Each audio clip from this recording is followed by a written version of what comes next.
अस्सलामु अलैकुम वरहमतुल्लाहि वबरकातुहू। अल्हम्दुलिल्लाह अल्हम्दुलिल्लाहि कफ़ा वस्सलातु वस्सलामु अला इबादिहिल्लज़ीना इस्तफ़ा अम्मा बअद।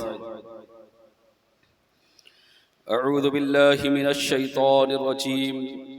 बिस्मिल्लाहिर रहमानिर रहीम। बल तुअ्सिरूनल हयातद दुनिया वल आखिरतु खैरु व अबक़ा। अल्लाहुम्मा नव्विर क़ुलूबना बिल क़ुरआन व ज़य्यिन अख़लाक़ना बिल क़ुरआन व अदख़िलनल जन्नत बिल क़ुरआन व नज्जिना मिनन नारि बिल क़ुरआन। सदक़ल्लाहुल अज़ीम व सदक़ रसूलुहुन नबियुल अमीनुल करीम व नहनु अला ज़ालिका लमिनश शाहिदीन वश्शाकिरीन वल्हम्दुलिल्लाहि रब्बिल आलमीन। बादए तौहीद के मतवालो, गौसे आज़म के जानिसारो, आइए कुछ अर्ज़ मारूफ़ से कबल हम और आप मिलकर आक़ाए दो जहां सरवरे कौन व मका जनाबे अहमद मुज्तबा मोहम्मद मुस्तफ़ा सल्लल्लाहु अलैहि वसल्लम की बारगाह में जिस तरह से मैं पढ़ाता हूँ, मेरे साथ मिलकर पढ़िए। अस्सलातु वस्सलामु अलैका या रसूल अल्लाह, अस्सलातु वस्सलामु अलैका या हबीब अल्लाह, अस्सलातु वस्सलामु अलैका या नबी अल्लाह सल्लल्लाहु तआला अलैहि वसल्लम। बिरादरान मिल्लत इस्लामिया, गुज़िश्ता कई हफ्तों से हम आखिरत की तैयारी, मौत की याद, इसी के मुताल्लिक़ समाअत कर रहे हैं। आज फिर इंशाअल्लाह कुछ बातें आखिरत के हवाले से आपके गोशे गुजार करूँगा। अल्लाह रब्बुल इज़्ज़त से दुआ है कि मुझे हक़ कहने, आपको हक़ सुनने, हम सबको उस पर अमल करने की तौफ़ीक़ अता फ़रमाए। कुरान अज़ीम में अल्लाह तबारक व तआला ने इरशाद फरमाया, बल तुअ्सिरूनल हयातद दुनिया वल आखिरतु खैरु व अबक़ा। तुम दुनियावी जिंदगी को तरजीह देते हो आखिरत के मुकाबले में, दुनियावी जिंदगी को फौक़ियत देते हो आखिरत के मुकाबले में, बल्कि हकीकत ये है कि आखिरत की जिंदगी जो है वो खैर भी है, बेहतरीन भी है और बाकी रहने वाली भी है। आखिरत की जिंदगी बेहतरीन भी है और बाकी रहने वाली भी है। लेकिन हम हैं कि हम इसी जिंदगी को सब कुछ समझ बैठे हैं। हम समझते हैं कि यही जिंदगी सब कुछ है हमारी, हम इसी जिंदगी के लिए सब कुछ कर रहे हैं। हमको आखिरत की कोई फिक्र नहीं है। हमने बंगला बनाया इसी जिंदगी के लिए, हमने गाड़ियां ली, हमने घर बनाए, हमने जो कुछ भी किया, अगर अपने आप पर गौर करें तो आपको मालूम होगा कि जो कुछ भी हम कर रहे हैं या करेंगे, आगे के जो प्लानिंग है हमारी, सब इसी जिंदगी के लिए है। आखिरत की कोई फिक्र नहीं कि हमें वहां के लिए क्या करना चाहिए, जबकि वो जिंदगी बेहतरीन जिंदगी है और वो बाकी रहने वाली जिंदगी है। मेरे आका अलैहिस्सलातु वस्सलाम से पूछा गया था, बल्कि अल्लाह के रसूल सल्लल्लाहु अलैहि वसल्लम ने फरमाया था कि लोगों, जानते हो अक्लमंद कौन है? तो सहाबा इकराम रिदवानुल्लाहि ताला अलैहिम अजमईन ने अर्ज किया, या रसूलुल्लाह सल्लल्लाहु अलैहि वसल्लम आप ही फरमा दीजिए कि अक्लमंद कौन है? तो अल्लाह के रसूल सल्लल्लाहु अलैहि वसल्लम ने इरशाद फरमाया कि जो मौत को कसरत से याद करता है वो सबसे ज्यादा अक्लमंद है। यही वजह है कि अल्लामा शिबली रहमतुल्लाहि ताला अलैह एक मर्तबा एक शख्स आया और आपसे पूछने लगा कि आपके गांव में अक्लमंद लोग कितने हैं, बेवकूफ लोग कितने हैं, बेवकूफ लोग कितने हैं, पागल लोग कितने हैं? तो गांव में गिनती के ही कुछ लोग ऐसे रहते हैं जिन्हें लोग पागल समझते हैं या बेवकूफ समझते हैं। लेकिन हजरत शिबली रहमतुल्लाहि ताला अलैह फरमाते हैं कि हमारे गांव में तुम पागलों की गिनती गिनना चाहते हो, बेवकूफी की गिनती गिनना चाहते हो, तो इतनी लंबी फहरिस्त है, इतनी लंबी लिस्ट है कि फिर वो गिन नहीं पाओगे। सवाल बदल दो, सवाल यूं करो कि तुम्हारे गांव में अक्लमंद कितने हैं, तो फिर मैं एक लिस्ट बता दूंगा, मैं फिर एक फहरिस्त आपको बता दूंगा और ज्यादा नहीं होगे, गिनती के कुछ लोग होंगे जिन्हें मैं अक्लमंद समझता हूँ। वो हैरान हुआ कि हर गांव के अंदर लोग जो हैं वो ज्यादा अक्लमंद होते हैं, कुछ ही लोग गिनती के बेवकूफ होते हैं। लेकिन ये अल्लामा शिबली रहमतुल्लाहि ताला अलैह तो कुछ और बता रहे, कह रहे कि मैं सिर्फ गिनती के लोगों को अक्लमंद समझता हूँ। फरमाया गया कि ठीक है, अगर तुम जानना चाहते हो, उनकी लिस्ट लेना चाहते हो, कल फजर की नमाज में आ जाओ, मैं आपको लिस्ट दे दूंगा। जब फजर की नमाज के लिए आए ना, तो लिस्ट दे दी, कहाँ देखो ये 1-1.5 सब जो भरी हुई है ना, यही लोग अक्लमंद है। इसके अलावा जितने सोए हुए हैं सब बेवकूफ है। रादरान मिल्लत इस्लामिया, जरा अंदाजा लगाएं आप कि वो लोग जो दुनिया कमा रहे थे, वो लोग जो गांव के नेता बने हुए थे, वो लोग जो गांव के अंदर ऊंची पोजीशन पर थे, वो लोग जो गांव के अंदर बड़े बड़े ओहदे पर थे, लेकिन अल्लामा शिबली ने रहमतुल्लाहि ताला ने उन्हें अक्लमंद नहीं कहा बल्कि उन्हें बेवकूफ कहा। और वो गरीब तबका जो फजर की नमाज के लिए मस्जिद में तशरीफ लाया था उसे अक्लमंद कहा। वजह जानते हो क्यों? क्योंकि अल्लामा शिबली ने बता दिया कि सुनो, वो लोग जो इसलिए बेवकूफ है क्योंकि उन लोगों ने अल्लाह पर ईमान लाया, रसूलुल्लाह सल्लल्लाहु अलैहि वसल्लम पर ईमान लाया। सब ईमान लाने के बाद अपने आप को मुसलमान कहलाते हैं और मुसलमान कहलाने के बावजूद रसूल अकरम सल्लल्लाहु अलैहि वसल्लम के फरमान पर उनका अमल नहीं है। वो अल्लाह के रसूल सल्लल्लाहु अलैहि वसल्लम के फरमान को उस तरह से नहीं मानते जैसे कि मानने का हक है। अगर वो मानते तो इस दुनिया की जिंदगी को तरजीह नहीं देते बल्कि आखिरत की जिंदगी को तरजीह देते, आखिरत की फिक्र करते और आखिरत की फिक्र में लगे रहते। वो आज सोते हुए नजर नहीं आते। ब्रदरान मिल्लत इस्लामिया, आज यही हाल हमारा है कि नहीं? आज हम में से कितने लोग हैं इतनी लेट फजर है 6:20 की, उसके बावजूद भी मुश्किल से 1:45 सब भरी हुई नजर आती है। कभी कभी 1:30 सब तक लोग आते हैं, सब सोए हुए रहते हैं और किसी को तौफीक नहीं होती कि नमाज की अजान की आवाज सुनकर फिर मस्जिद में तशरीफ लाए, अजान की आवाज सुनकर अपनी नींद की कुर्बानी पेश करे, अजान की आवाज सुनकर अपने गपशप को अपनी तरफ एक जगह रखकर फिर जोहर की नमाज के लिए आए। ब्रदरान मिल्लत इस्लामिया, इससे बढ़कर पागलपन और क्या हो सकता है? जबकि वो सब कुछ जानता है और इससे बढ़कर बेवकूफी और क्या हो सकती है? सब कुछ मालूम है कि एक नमाज छोड़ने की सजा क्या होने वाली है कल कयामत के दिन, उसके बावजूद भी सब दुनिया के अंदर लगे हुए हैं, दुनियादारी में मुलव्विस है, दुनिया की बड़ी है, आखिरत की कोई फिक्र नहीं है। ब्रदरान मिल्लत इस्लामिया, जो फजर की नमाज नहीं पढ़ता है, सुन लो मेरे आका अलैहिस्सलातु वस्सलाम ने फरमाया क्यों नहीं पढ़ता? उसकी वजह यह है कि जब कोई रात में सोता है तो अल्लाह के रसूल ताजदार मदीना सल्लल्लाहु अलैहि वसल्लम फरमाते हैं कि शैतान उसके गुद्दी के पीछे यानी उसके गले के हिस्से पे 3 गांठें बांध देता है, 3 गिरह लगा देता है, 3 गिरह बांध देता है कि अब इसे गहरी नींद सुलाना है, फजर के लिए नहीं उठाना है। लेकिन वो बंदा जो फजर की नमाज के लिए उठता है, अजान की आवाज सुनते ही, हदीस शरीफ में आता है कि जैसे ही वो उठा, पहले ही जैसे ही उसने उठने के बाद दुआ पढ़ा, अल्लाह को याद किया, तो फरमाया गया, मेरे आका फरमाती उसकी एक गांठ खुल जाती है। फिर जब वो उठा अपने बिस्तरे से और उसने वजू किया तो फिर उसकी दूसरी गांठ भी खुल जाती है। और जब वो उठकर नमाज पढ़ लेता है तो मेरे आका फरमाते हैं कि तीसरी गांठ भी खुल जाती है। अब जरा अंदाजा लगाएं, वो लोग जो फजर नहीं पढ़ते, 8 बजे उठते हैं, 10 बजे उठते हैं, 9 बजे उठते हैं, क्या उनकी तीनों गांठें वैसी नहीं रह जाती है?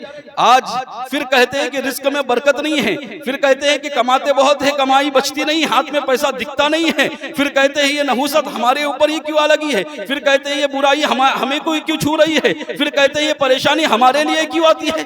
ब्रदरान मिल्लत इस्लामिया, शैतान हर रोज तुम्हारे सर के नीचे गर्दन वाले हिस्से पर नहुसत की 3 गांठें बांध देता है। इससे बढ़कर और नहुसत क्या हो सकती है? इससे बढ़कर बुराई और क्या पहुंच सकती है कि आप उन गांठों को खोलने का कोई इंतजाम नहीं करते हो। और एक रिवायत सुन लो, मेरे आका अलैहिस्सलातु वस्सलाम ने इरशाद फरमाया कि जब रात में बंदा सोता है और फजर की नमाज के लिए नहीं उठता है तो शैतान उसके कान में पेशाब कर देता है। अल्लाहु अकबर। कोई आसान काम ना समझो इस चीज को, और ये किसी मौलवी का कौल नहीं बयान कर रहा हूँ, मेरे आका ने फरमाया है। आप सोच रहे होंगे कैसे हो सकता है? तो जब शैतान, आप खाना खाने बैठते हो, ये बात सब हर कोई मानता है, खाना खाने आप बैठे हो और आपने बिस्मिल्लाह नहीं पढ़ा तो फिर शैतान आपके साथ खाने में शरीक हो सकता है, तो क्या फिर कान में पेशाब नहीं कर सकता? यकीनन पेशाब करता है, क्योंकि मेरे आका अलैहिस्सलातु वस्सलाम ने फरमाया कि शैतान अगर वो फजर की नमाज के लिए नहीं उठता है तो शैतान उसके कान में पेशाब करता है, यहाँ तक के उसके रगों से उसका खून बनकर वो पेशाब उसके रगों के अंदर जारी हो जाता है। और फिर जब वो उठता है ना 8-9 बजे तो उसका बदन सुस्त हो गया होता है। और जो फजर की नमाज के लिए उठता है फिर आप देखो उसको कि किस तरह से हशाश बशाश रहता है, कैसे सेहतियाब रहता है, तंदुरुस्त रहता है। आप खुद अंदाजा लगा ले कि ये क्यों होता है, सुस्ती क्यों आती है बदन के अंदर लेट उठने की वजह से। एक दिन फजर की नमाज को आओ, आपको खुद पता चलेगा, आपको खुद मालूम होगा होगा कि आप कितने हशाश बशाश हो, आपको सेहत तंदुरुस्ती महसूस होगी, आपको तवानाई महसूस होगी, आपकी सुस्ती दूर होगी। लिहाजा पता ये चला कि वो शैतान के पेशाब करने की वजह से आप फजर की नमाज के लिए नहीं उठते हो तो आपको सुस्ती आती है। ब्रदरान मिल्लत इस्लामिया, फजर की नमाज की पाबंदी करो, इसलिए कि जो फजर की पाबंदी करेगा यकीनन दूसरी नमाजों की पाबंदी करेगा। मेरे आका अलैहिस्सलातु वस्सलाम ने इरशाद फरमाया कि मुनाफिकीन के ऊपर दो नमाजें बड़ी भारी है, दो नमाजें मुनाफिकीन पर बड़ी सख्त होती है, वो नमाज फजर है और नमाज ईशा है। आपने देखा होगा यही दो नमाजों के अंदर लोगों की तादाद कम होती है, क्योंकि अब अंदाजा लगाएं कि जिनके ऊपर फजर और ईशा भारी होती है, क्या वो अपने आप को मुसलमान समझते हैं या उनके दिल में निफाक आ चुका है? बल्कि सहाबा हज़रत अब्दुल्लाह इब्न उमर रज़ियल्लाहु ताला अन्हु फरमाते हैं कि हम किसी इंसान को फजर की नमाज में और ईशा की नमाज में ना पाते तो हम समझ जाते थे कि वो मुनाफिक हो गया है, और अगर कोई पांचों वक्त का नमाज नहीं पढ़ता था तो हम समझ जाते थे कि वो काफिर हो गया है। अल्लाहु अकबर। आज हमारा हाल क्या है? ना फजर का ठिकाना है, ना जोहर का ठिकाना, ना असर और मगरिब का ठिकाना है, और हम हैं कि मुसलमान बने फिरते हैं, अपने आप को मुसलमान कहलाते। मैं आपको ईमान से खारिज नहीं कर रहा हूँ इमाम आज़म इमाम शाफई के फतवे के मुताबिक, लेकिन 17 से ज्यादा सहाबा ऐसे गुजरे हैं जिनका फतवा इस बात पर है कि नमाजों को जानबूझकर तर्क करने वाला काफिर है। रादरान मिल्लत इस्लामिया, जरा अंदाजा लगाए आज हम कहां पर खड़े हैं, आज हम किस दौर पर खड़े हैं। आज हमें फिक्र आखिरत कुछ भी नहीं, आज कब्र की फिक्र हमें कुछ भी नहीं, आज हमें जो कुछ भी है इसी दुनिया के ताल्लुक से हम सोचते हैं। इसी दुनिया को हमने आबादी समझ रखा है। हज़रत जुनैद बगदादी रज़ियल्लाहु ताला अन्हु, एक शख्स आपके पास आया, आप जंगल में बैठे हुए थे, वो शख्स हाजिर हुआ और हाजिर होकर अर्ज करने लगा, हुजूर यहाँ से मुझे आबादी का पता बताइए। हज़रत जुनैद बगदादी रज़ियल्लाहु ताला अन्हु ने बताया, सीधा जाओ, वहां से सीधे हाथ की तरफ मुड़ लेना, वहां पर सामने आबादी वाला एक शहर आएगा, आबादी की जगह आएगी। जानते हो शख्स जब गया ना, जैसा हज़रत जुनैद बगदादी ने बताया था उसी पते के मुताबिक उसी रास्ते पर गया तो सामने क्या देखता है, आबादी का कोई शहर नहीं था बल्कि सामने कब्रिस्तान पड़ा हुआ था, सामने कब्रिस्तान मौजूद था। वो गुस्सा हुआ, गुस्सा होने के बाद दोबारा आया वहां पर, हज़रत जुनैद बगदादी रज़ियल्लाहु ताला अन्हु से कहने लगा कि हुजूर आप इतने बड़े बुजुर्ग हो गए और मजाक करते हो हमसे, मैंने कहा था कि आबादी वाला रास्ता बताओ, आपने तो मुझे कब्रिस्तान भेज दिया। कहा तुम आबादी किसे समझते हो? क्या तुम उसे आबादी समझते हो जो आप जहां शहर में जहां रहते लोगों की भीड़ इकट्ठा है और आज किसी और की भीड़ है, कल किसी और की होगी? क्या तुम उस घर वालों को आबादी समझते हो जिस घर में आज कल कोई और रहता था, आज कोई और रहता है और आइंदा कल कोई और रहने वाला है? क्या तुम उसे आबादी समझते हो? कहा मैं आबादी हकीकत में उसे समझता हूं। हज़रत जुनैद बगदादी कहते हैं रज़ियल्लाहु ताला अन्हु, कहते हैं कि मैं हकीकत में आबादी उसे समझता हूं जहां पर जाने के बाद इंसान वहां से कहीं जा नहीं सकता बल्कि वहीं पर जाकर आबाद होता है। क्या तुमने कब्रिस्तान जाने के बाद किसी को वहां से आते हुए देखा? तो क्या तुम जिस जगह पर लोग मुंतकिल होते रहते हैं उसे तो तुम आबादी कहते हो, और जहां पर जाकर हमेशा लोग बसते हैं उसे तुम आबादी नहीं कहते हो? तो हकीकतन आबादी वही है जहां पर लोग हमेशा जाकर बसते हैं। ब्रदरान मिल्लत इस्लामिया, हमने किसे आबादी समझ रखा है? हम भी इसी दुनिया की रंगीनियों को हमने आबादी समझ रखा है। हकीकी आबादी हमारी वही है कब्रिस्तान, जहां पर हमें 2 गज जमीन मिलने वाली है और जिसके अंदर हमें दफन होना पड़ेगा।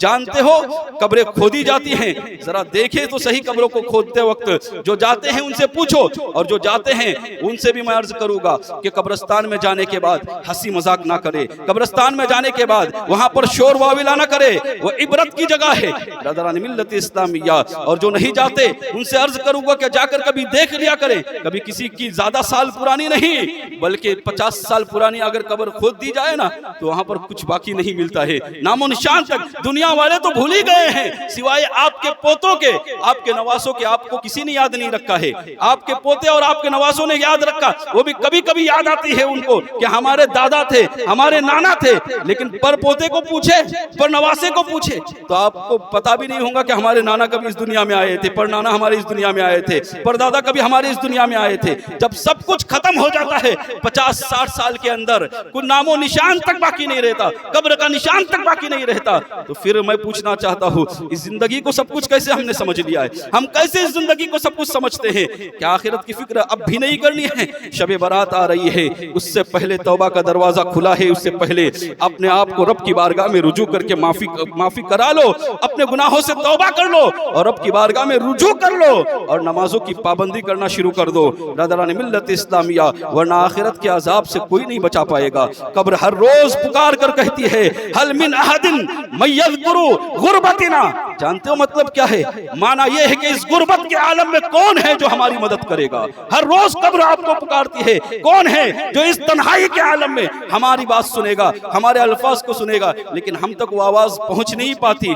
आज हमारे पास मौका है कि हम आखिरत की तैयारी करें, वरना कल हमारा भी वही हाल होगा, वही हश्र होगा जो कब्र वालों का है। फिर हम पुकारते फिरेंगे कि कौन हमारी मदद के लिए कोई इसाले सवाब करे, लेकिन इसाले सवाब करने वाला भी कोई नहीं होगा। इसलिए हमें फिक्र आखिरत करनी है। जो कुछ करना है हमें खुद करना है, अपनी आखिरत के बारे में हमें खुद सोचना है। वहां का अजाब बड़ा सख्त है। सहाबाए किराम रिदवानुल्लाहि ताला अलैहिम अजमईन के जमाने में एक शख्स का जनाजा लाया गया। नमाज जनाजा जब उसके पढ़ने के लिए सहाबाए किराम खड़े हो गए, बल्कि हज़रत अबू बकर सिद्दीक रज़ियल्लाहु ताला अन्हु का दौर था, वहां पर खड़े हुए तो देखा कि उसके कफन के अंदर से कुछ हिलती हुई शय नजर आ रही है, हिलती हुई चीज नजर आ रही है। लोग घबरा गए कि क्या मामला है, क्या अंदर हरकत की कोई चीज हरकत करती हुई नजर आ रही है? लिहाजा कफन को हटा कर देखा। जैसी कफन को हटाया ना, तो एक अजदहा, एक सांप उसके जिस्म पर लपेटा हुआ था और उसकी गर्दन पर डंक मार रहा था, उसका खून पी रहा था। अल्लाहु अकबर। सहाबाए किराम रिदवानुल्लाहि ताला अलैहिम अजमईन ने कहा कि लाठी लाओ, और फौरन इसे मारते हैं। अभी लाठी लाकर सारे लोग उसे मारने के लिए तैयार ही हुए थे कि अचानक सांप बोल पड़ा। उसे अल्लाह ने कुव्वत गोयाई दी और कहा कि मुझे मत मारो, मैं यहाँ से जाने वाला नहीं हूँ, इसलिए कि मैं कोई आम सांप नहीं हूँ, अल्लाह का अजाब बनकर इसके गले में आया हूँ। अल्लाहु अकबर। सहाबाए किराम रिदवानुल्लाहि ताला अलैहिम अजमईन ने जब देखा ना कि गले में सांप है और उसके गले में डंक मारकर उसका खून पी रहा है, तो सांप ने जब इतनी बात कही दी, तो सांप से फिर कहा सहाबाए किराम ने, जब तू इतनी बात कही दिया है तो अब तुझे हम नहीं मारते, इसे इसी हालत में हम दफन करेंगे, लेकिन तू ये बता तो सही कि इसने कौन सा गुनाह किया था, ये कौन सा जुर्म करता था दुनिया के अंदर, जिसकी वजह से आज मरने से पहले, कब्र के अंदर डालने से पहले इस पर अजाब मुसल्लत कर दिया गया है। जानते हो, सांप बोल पड़ा। सांप ने कहा कि तुम सुनना चाहते हो तो सुनो। इसका पहला गुनाह ये था, पहली गलती इसकी ये थी दुनिया के अंदर। फरमाया कि ये अजान की आवाज सुनता था लेकिन नमाज पढ़ने के लिए नहीं जाता था। अल्लाहु अकबर। अपना मुहासिबा करें, हर कोई अपने बारे में सोचे, दूसरे के बारे में ना सोचे। अपना मुहासिबा करें कि हम अजान की आवाज सुनकर मस्जिद में आते हैं या नहीं आते, हम अजान की आवाज सुनकर नमाज पढ़ने आते हैं या नहीं आते हैं। तो क्या वो जिस अजाब का मुस्तहिक हो गया था, क्या हम उस अजाब के मुस्तहिक नहीं हो गए हो? क्या हम उस अजाब को अपने लिए तैयार नहीं कर बैठे हैं? अल्लाहु अकबर। फरमाया कि पहली गलती उसकी ये थी कि वो अजान की आवाज सुनकर नमाज पढ़ने नहीं आता था। आज भी हमारी कौम का यही हाल है। अजान की आवाज सुनते हैं, नमाजों के लिए मस्जिद में तशरीफ नहीं लाते। अजान की आवाज सुनते हैं, टीवी चालू है, सिर्फ उसकी आवाज कम कर देते, उसे देखना तक बंद नहीं करते। अजान की आवाज सुन ले और क्रिकेट अगर चालू हो तो पूरे दिन की नमाज, जोहर से लेकर मगरिब तक की नमाज का हाल ये है कि वो कैसी चली जाती है। मस्जिदें यहाँ पर खाली है और क्रिकेट के मैदानों को हमने आबाद कर दिया है। ब्रदरान मिल्लत इस्लामिया, मैं पूछना चाहता हूँ कि उस अजाब के लिए हम अगर तैयार है, उस अजाब की तैयारी कर ली है और बर्दाश्त करने की ताकत है। आप एक सांप अगर यहाँ पर आ जाए तो लोगों में ऐसी अफरा तफरी मच जाएगी, ऐसे भागेंगे। आप सोचो कि सांप पूरे जिस्म पर लपेटा होगा और गर्दन से डंक मारकर खून पी रहा होगा, उस वक्त उसका आलम क्या होगा? उस वक्त वो किस तकलीफ और किस दर्द से गुजर रहा होगा? ऐसे अजाब से बचना चाहते हो, मुसलमानों नमाज की पाबंदी करो, नमाज पढ़ो। नमाज पढ़ोगे ये नमाज आपको दुनिया में भी काम आएगी, आखिरत में भी काम आएगी। दूसरी बात कहा कि दूसरी गलती इससे ये होती थी, दूसरी खता इससे ये होती थी कि उसका मामला ये था कि ला यखरुजु ज़कातु मिन मालिही, ये अपने माल की ज़कात नहीं अदा करता था। आज कितने लोग हैं ऐसे जो अपने पूरे मुकम्मल माल की ज़कात निकालते हैं। है ऐसे कोई कुछ लोग भी जो पूरे माल का हिसाब करके मुकम्मल तौर पर ज़कात निकालते नहीं, बल्कि हाँ कहते हैं कभी कभी कुछ लोग हमने बहुत ज्यादा दे दिया, रमजान आया हमने अपनी ज़कात से ज्यादा दे दिया। हिसाब क्यों नहीं किया? अगर ज़कात से ज्यादा दिया था तुमने तो हिसाब पहले करना है, कितना माल है, किस माल पर ज़कात बनती है, किस माल पर ज़कात नहीं बनती। पहले ये मसला समझना होगा। ये मसला जानने के लिए उलमा के पास बैठना होगा, किताबें पढ़नी होगी आपको। अब जब ये मसला जान लोगे कि किन मालों पर ज़कात होती है, किन पर नहीं होती है, फिर उसके बाद पूरा हिसाब करके मुसलमानों 1-1 रुपए की ज़कात अदा करो। वरना याद रखना, ये ज़कात ना अदा करने की जुर्म में कुरान फरमाता वल्लज़ीना यकनिज़ूना ज़हबा वल फिद्दता वला युनफ़िक़ूनहा फ़ी सबीलिल्लाह फ़बश्शिरहुम बिअज़ाबिन अलीम। वो लोग जो सोना और चांदी को जमा करते हैं और फिर अल्लाह की राह में खर्च नहीं करते, उन्हें दर्दनाक अजाब की खुशखबरी सुना दो। वो दर्दनाक अजाब अलग अलग सूरतों में होगा। मेरे आका अलैहिस्सलाम ने जब मेराज की शब देखा कुछ लोगों को, तो हाल ये था कि वो लोग जानवरों की तरह चढ़ रहे थे और बदबूदार घास को खा रहे थे, जहन्नम के तपे हुए पत्थरों को खा रहे थे। कौन खाता है बदबूदार घास को? कौन खा सकता है तपे हुए पत्थरों को? लिहाजा वो लोग इस तरह से हरकत कर रहे थे, जानवरों की तरह चल रहे थे। मेरे आका अलैहिस्सलाम ने जिब्राईल अमीन से पूछा, ए जिब्राईल ये कौन लोग हैं? तो हज़रत जिब्राईल ने अर्ज किया, या रसूल अल्लाह सल्लल्लाहु अलैहि वसल्लम, ये वो लोग हैं जिनके पास माल था, जिनके पास सरमाया था, दौलत थी, लेकिन अल्लाह की राह में नहीं निकाला करते थे, उसकी ज़कात अदा नहीं करते थे। आज कुछ लोग ऐसे भी हैं जो 5 वक्त की नमाज की तो पाबंदी बड़े एहतमाम से करते हैं, लेकिन जब ज़कात निकालने की बात आती है तो फिर उसका एहतमाम नहीं करते। मुसलमानों, जिस तरह नमाज फर्ज है, उसी तरह ज़कात भी आपके ऊपर फर्ज है। अगर अल्लाह ने दिया है कितनी रकम पर है, ये मसला आप मालूम कर ले, इसकी तहकीक कर ले उलमा के पास बैठकर। और तीसरी बात जो है, उस सांप ने कही, वो यूं बात कही थी, जानते हो वो उसने कहा, ला यस्मउ कौलल उलमा, ये वो शख्स है जो उलमा की तकरीर नहीं सुनता था, ये वो शख्स है जो उलमा की बात नहीं सुनता था। आज भी बहुत सारे लोग ऐसे हैं जिनको उलमा की बात पसंद नहीं आती। आज भी बहुत सारे लोग ऐसे हैं जो उलमा की तकरीर सुनने के लिए नहीं आते। हाल ये है कि नमाज जुमा हफ्ते में 1 दिन आते हैं जुमा पढ़ने के लिए, और उसके बावजूद भी बेशरम इतने हैं कि जब खुतबा खत्म होता है उसके बाद मस्जिद के अंदर तशरीफ लाते, मस्जिद के अंदर आते हैं और रौब के साथ आते, आने के बाद पूरी मस्जिद का जायजा लेते हैं कि क्या क्या चल रहा है मस्जिद के अंदर, उसके बाद उसका तबसरा करते हुए नजर आते। बिरादरान मिल्लत इस्लामिया, याद रखना, अज़ाने खुतबे जुमा के बाद कोई भी काम दुनियावी करना, माले चाहे वो तिजारत का काम हुए, सब मुसलमानों पर हराम है, नाजायज़ है। आप हलाल जरिए से भी करोगे तो अज़ान खुतबे जुमा के बाद ये सारी चीज़ें जो है, जब से शुरू होगी अज़ान, उसके बाद से सब चीज़ें नाजायज़ है। उसके बाद आप अपने घरों पर बैठकर क्या करोगे? मस्जिद के लिए तशरीफ़ लाया करो, नमाज जुमा के लिए पहले आया करो। और फिर हाल ये है कि नमाज जुमा पढ़ने के बाद ऐसे भागते हैं, ऐसे दौड़ते हैं कि ऐसा लगता है कि मस्जिद कैद खाना है और यहाँ से छूट गए कई सालों के बाद। ब्रदरान मिल्लत इस्लामिया, नमाज जुमा के बाद सुन्नतों की भी पाबंदी करो। कहा तीसरी बात यह है, इसका गुनाह यह था कि उलमा की तकरीर नहीं करता था, सुनता था, और उलमा की गुफ्तगू नहीं सुनता था। ये उलमा से, मैं अपने अल्फाज में कहूँ तो ये उलमा से दूरी बनाए हुए रखा था। याद रखना, उलमा की सोहबत में बैठना, उलमा से मोहब्बत करना, उलमा से नजदीकी बनाए रखना, ये इतने बड़े फजीलत की बात है। हज़रत अबू दरदा की हदीस में है, वो फरमाते हैं कि उलमा की मजलिस में बैठना 1000 रकात नमाज से अफजल है, 1000 बीमारों की बीमार पुरसी से अफजल है, और 1000 जनाजे में शिरकत से आला है। उलमा की महफिल में बैठना ये इतनी फजील, 1000 जनाजे से अफजल है, 1000 रकात नमाज से अफजल है।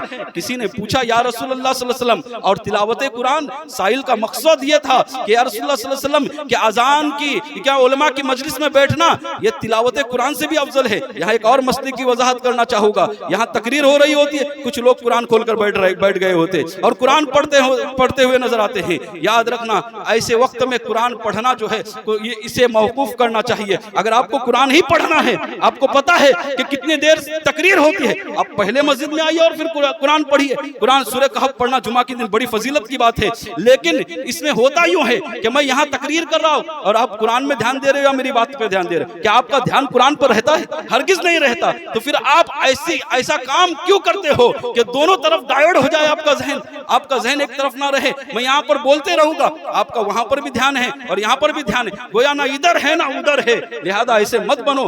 अगर आपको कुरान अजीम की तिलावत करनी है तो आपको पता है कि जुमा कितने बजे तकरीर जुमा में शुरू होती है, आप उससे पहले आइए और फिर उसके बाद सूरह कहफ का एहतमाम करें। यकीनन सूरह कहफ पढ़ना जुमा के दिन बड़ी फजीलत की बात है, इतनी फजीलत की है फरमाया कि पूरा हफ्ता आसमान से लेकर नूर की बारिश उसके ऊपर होती रहती है। ये सूरह कहफ की फजीलत है। लेकिन आप आइए थोड़ा जल्दी आकर सूरह कहफ की तिलावत करें। तकरीर के वक्त आप डिस्टर्ब ना हुआ कीजिए, ये तकरीर आप सुनिए। मेरे आका अलैहिस्सलातु वस्सलाम से जब पूछा गया क्या तिलावत कुरान से भी अफजल है उलमा की महफिल में बैठना, तो मेरे आका अलैहिस्सलातु वस्सलाम ने फरमाया हाँ सुनो, बगैर इल्म के कुरान की तिलावत फायदा बख्श नहीं है। ये हदीस के अल्फाज है। तो पता ये चला कि उस पर 3 बातों की वजह से अजाब हो रहा था। अगर ये 3 बातें हमारे अंदर पाई जा रही है तो हमें चाहिए कि इन तीनों बातों को तर्क करे और नमाजी भी बने, ज़कात अदा करने वाले भी बने, उलमा की सोहबत में बैठने वाला भी बने। अल्लाह ताला से दुआ है कि हम सबको कहने सुनने से ज़्यादा अमल करने की तौफीक अता फरमाए। वमा अलैना इल्लल बलाग। अस्सलामु अलैकुम व रहमतुल्लाहि व बरकातुहू।